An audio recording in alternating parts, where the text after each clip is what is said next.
clear things up. Now, Turkey's one of the main objectives in this operation was that it moves into about 20 miles or 32 kilometers in. So is it responsible for those prisons and camps where foreign fighters are held within that safe zone? Well, certainly, as Turkish forces advance with the Free Syrian Army, these detainment camps and detainment centers of Daesh are going to fall under Turkey's zone of control in this safe zone in northern Syria. And that's very important because many of these camps have been essentially opened up or abandoned by the YPG. We have seen some instances now of Turkish forces and the Free Syrian Army controlling some of these foreign fighters, but many of them, thousands of them, are Syrian or Iraqi or locals.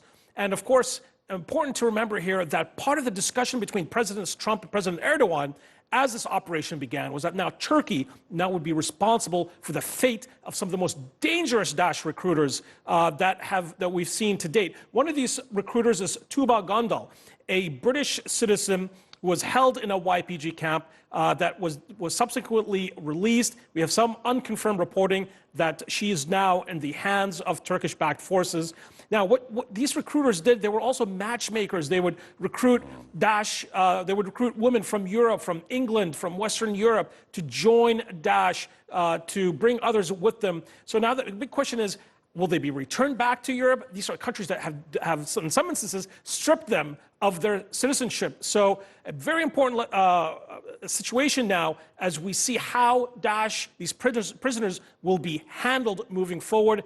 Daesh has invested a lot in releasing many of these prisoners in prior years. That's how Daesh was able to regenerate. So a big focus right now on how do we prevent Daesh from regenerating and freeing these prisoners.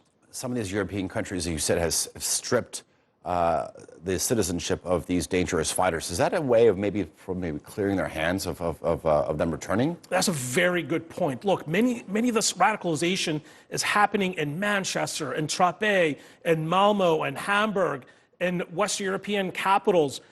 There hasn't really been a significant effort by EU intel agencies to coordinate with one another to deal with the radicalization problem at home that's ending up in Syria, that's ending up in Iraq, and is causing a major international terror threat. So while Turkey and the Free Syrian Army are now going to be controlling many of these Daesh foreign fighters, it is yet to be seen on whether these EU member states can do what is necessary to prevent Daesh radicalization there at home in Western European capitals. Still a major problem. All right, Oubai Shahbandar, thank you for coming on set and providing insight to